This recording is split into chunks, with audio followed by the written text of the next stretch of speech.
ارشاد بھٹی صاحب، general election اب کتنے دور آپ کو نظر آتے ہیں اس اعلان کے بعد عمران خان کے، اور اس اعلان پر آپ کا تجزیہ کیا ہے؟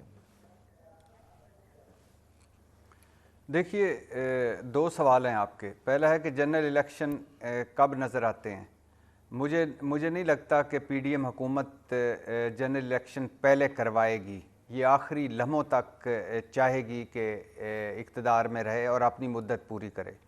اس کی ایک سیدھی سادی وجہ یہ ہے کہ نیب ختم ہوا، ای وی ایم ختم ہوئی، نومبر تقرری ہو گئی، اسحاق ڈار واپس اور مریم نواز صاحبہ ملک سے باہر چلی گئیں، کیسز ٹھکانے لگ گئے.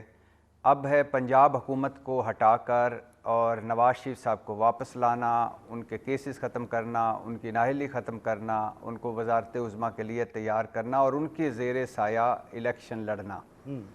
تو اور دوسری وجہ جو اس کی ہے کہ جتنی غیر مقبول ہو چکی ہے پی ڈی ایم حکومت تو اڑ اور جائے گی جس نا اس طرح کی سلسلے میں. آج جو اعلان کر دیا اس کے بعد تو پنجاب حکومت ڈیفینیٹلی پھر تو لگتا ہے یہ تحلیل ہی ہوگی نا، وہ عادی نشست سے چھوڑیں گے تھوڑی. نہیں، ابھی تو ان کا ہے نا، یہ عمران خان صاحب کا پلان ہے کہ ابھی تو مشاورت کے بعد وہ نکلیں گے. مونی صلاحی صاحب نے کہہ دیا کیا عمران خان دونوں جس دن اسمبلیوں کہیں گے ہم سے. توڑ دیں گے، بیان آ گیا ان کا.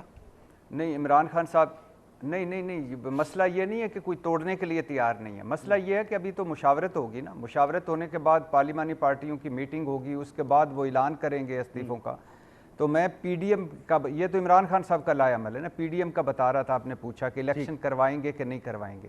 تو وہ ابھی نواز شریف صاحب کو واپس لائیں گے، وہ الیکشن نہیں کروائیں گے. پھر دوسری وجہ ہے کہ جتنی وہ غیر مقبول ہو چکے ہیں، اگر انہوں نے یہ اب الیکشن میں جاتے ہیں تو یہ تو خودکشی ہوگی.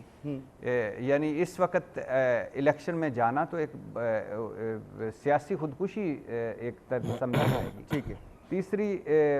تیسری وجہ یہ ہے کہ ابھی جس طرح کی معیشت ہے، جس طرح کے حالات ہیں، جس طرح کی چیزیں ہیں، اس طرح ابھی فوری طور پر الیکشن میں جائیں تو کیسے جائیں؟ مثال کے طور پہ اسی الیکشن کمیشن کے نیچے جائیں گے، اسی چیف الیکشن کمیشنر کے نیچے جائیں گے، اور کیا راجہ ریاض صاحب اور شہباز شریف صاحب مل کر نگران وزیر اعظم اور یہ سارا اور ان مردم شماری اور ٹیکنیکل ساری وجوہات اور اتنا خرچہ، تو مجھے نہیں لگتا کہ اس وقت فوری طور پر الیکشن میں جائیں. اس نمبر 1. دوسرا عمران خان صاحب نے بلا شبہ آج بتائیں کہ کون سی غلط بات کی ہے. یہ آج معیشت پہ جو انہوں نے بات کی ہے، جی تو مجھے بتائیں کہ یہ تو قابل تھے، اہل تھے، تجربہ کار تھے، ان کے بھٹی پاس صاحب اس سارے پہ واپس مسائل